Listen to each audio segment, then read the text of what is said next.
detention.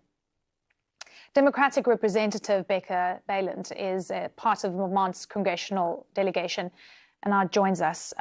Thank you so much for your time today, and listening and hearing the statements and seeing some of the footage of his arrest and knowing that he was about to go for his final interview. You're calling for his release. Tell me what you could do right now to try and secure that, what conversations you're having, what legal recourse do you have? Yes, thank you so much for having me. I am enraged, and I speak for so many of my constituents. I was at a town hall last night, and the topic of his detention came up.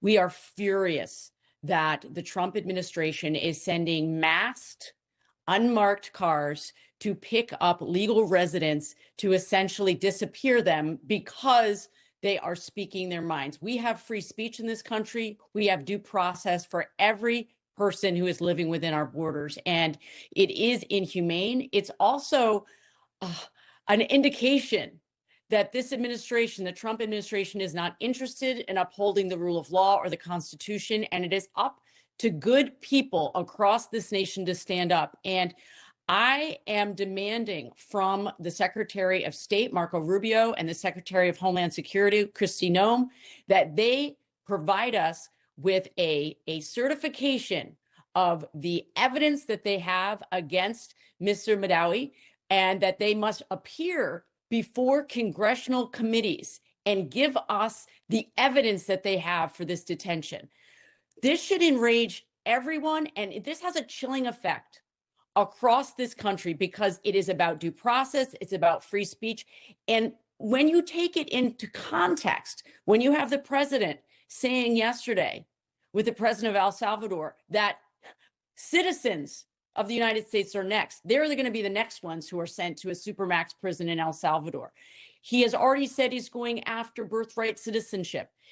Men and women across this country have to stand up and resist what this administration is doing, because this has stopped being America at this point. This has stopped being a country that believes in due process if we allow things like this to happen.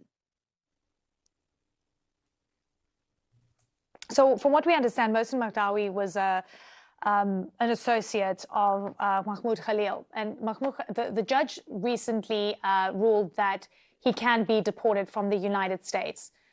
When you're talking about due process, because what they've also said is that his beliefs and associations are against U.S. foreign policy interest, because that is the line that is being used right now to justify these arrests and deportations.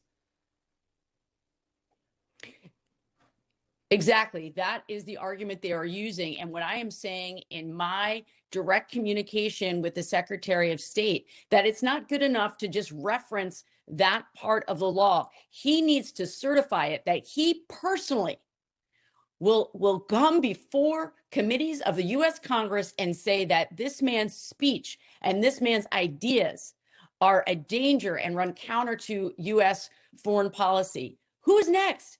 I have spoken out against the war in Gaza. I have spoken out against U.S. policy. I have voted against sending additional weapons to Israel because of the actions in Gaza. So look, who's next? Am I next? Is every member of Congress who has stood up to U.S. policy, are we next? Because that is the message that is being sent right now, that we can be attacked simply for our ideas and for our speech. So I would like Marco Rubio to certify in front of Congress that, yes, this is the evidence that they have, and that he personally is putting his job on the line around these deportations. It is outrageous.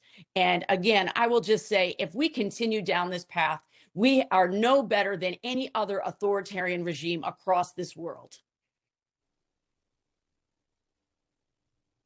Yeah, it certainly does cause concern in terms of the precedent that it possibly sets. Representative Becca Balint, great to have you with us. Thank you for your insight.